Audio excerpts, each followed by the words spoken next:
महाभारत से संबंधित कई लोकप्रिय कथाएं मिलती हैं। इसी श्रेणी में एक है जाम्बुल अध्याय, जिसमें द्रौपदी अपने राज का खुलासा करती हैं। द्रौपदी 5 पांडवों की पत्नी थी, लेकिन वह अपने 5 पतियों को एक समान प्यार नहीं करती थी। वह सबसे ज्यादा अर्जुन से प्रेम करती थी, लेकिन दूसरी तरफ अर्जुन द्रौपदी को वह प्यार नहीं दे पाए, क्योंकि वह कृष्ण की बहन सुभद्रा से सबसे ज्यादा प्यार करते थे। एक प्रचलित कथानक के मुताबिक पांडवों के निर्वासन के 12वें वर्ष के दौरान द्रौपदी ने एक पेड़ पर पके हुए जामुनों का गुच्छा लटकते देखा। द्रौपदी ने तुरंत ही इसे तोड़ लिया। जैसे ही द्रौपदी ने ऐसा किया, भगवान कृष्ण वहां पहुंच गए। भगवान श्री कृष्ण ने बताया कि इसी फल से एक साधु अपने 12 साल का उपवास तोड़ने वाले थे। द्रौपदी ने फल तोड़ लिया था, जिससे पांडव साधु के कोप का शिकार हो सकते थे। यह सुनकर पांडवों ने श्री कृष्ण से गुहार लगाई। भगवान श्री कृष्ण ने कहा कि इसके लिए पांडवों को पेड़ के नीचे जाकर केवल सच वचन बोलने होंगे। भगवान कृष्ण ने फल को पेड़ के नीचे रख दिया और कहा कि अब हर किसी को अपने सारे राज खोलने होंगे। अगर हर कोई ऐसा करेगा तो फल ऊपर पेड़ पर वापस लग जाएगा और पांडव साधु के प्रकोप से बच जाएंगे। सबसे पहले श्री कृष्ण ने युधिष्ठिर को बुलाया। युधिष्ठिर ने कहा कि दुनिया में सत्य, ईमानदारी, सहिष्णुता का प्रसार होना चाहिए, जबकि बेईमानी और दुष्टता का सर्वनाश होना चाहिए। युधिष्ठिर ने पांडवों के साथ हुए सभी बुरे घटनाक्रमों के लिए द्रौपदी को जिम्मेदार ठहराया। युधिष्ठिर के सत्य वचन कहने के बाद फल जमीन से 2 फीट ऊपर आ गया। अब श्री कृष्ण ने भीम से बोलने के लिए कहा। साथ ही श्री कृष्ण ने भीम को चेतावनी दी कि अगर तुमने झूठ बोला तो फल जलकर राख हो जाएगा। भीम ने सबके सामने स्वीकार किया कि खाना, लड़ाई, नींद और यौन के प्रति उसकी आसक्ति कभी कम नहीं होती है। भीम ने कहा कि वह धृतराष्ट्र के सभी पुत्रों को मार देंगे।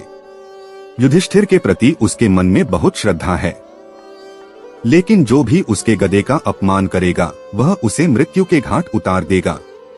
इसके बाद फल 2 फीट और ऊपर चला गया। अब अर्जुन की बारी थी। अर्जुन ने कहा कि प्रतिष्ठा और प्रसिद्धि मेरी जिंदगी से ज्यादा मुझे प्रिय हैं। जब तक मैं युद्ध में कर्ण को मार नहीं दूंगा, तब तक मेरे जीवन का उद्देश्य पूरा नहीं होगा। मैं इसके लिए कोई भी तरीका अपनाऊंगा, चाहे वह धर्म विरुद्ध ही क्यों ना हो। अर्जुन ने भी कुछ नहीं छिपाया। अर्जुन के बाद नकुल और सहदेव ने भी कोई रहस्य ना छिपाते हुए सब सच सच कह दिया। अब केवल द्रौपदी बची थी। द्रौपदी ने कहा कि मेरे 5 पति मेरी 5 ज्ञानेंद्रियों, आंख, कान, नाक, मुंह और शरीर की तरह हैं। मेरे 5 पति हैं, लेकिन मैं उन सभी के दुर्भाग्य का कारण हूँ। मैं शिक्षित होने के बावजूद बिना सोच विचार कर किए गए अपने कार्यों के लिए पछता रही हूँ। लेकिन द्रौपदी के यह सब बोलने के बाद भी फल ऊपर नहीं गया। तब श्री कृष्ण ने कहा कि द्रौपदी कोई रहस्य छिपा रही हैं। तब द्रौपदी ने अपने पतियों की तरफ देखते हुए कहा, मैं आप 5 से प्यार करती हूँ, लेकिन मैं किसी 6वें पुरुष से भी प्यार करती हूँ। मैं कर्ण से प्यार करती हूँ। जाति की वजह से उससे विवाह नहीं करने का मुझे अब पछतावा होता है। अगर मैंने कर्ण से विवाह किया होता तो शायद मुझे इतने दुख नहीं झेलने पड़ते। तब शायद मुझे इस तरह के कड़वे अनुभवों से होकर नहीं गुजरना पड़ता। यह सुनकर 5 पांडव हैरान रह गए, लेकिन किसी ने कुछ कहा नहीं।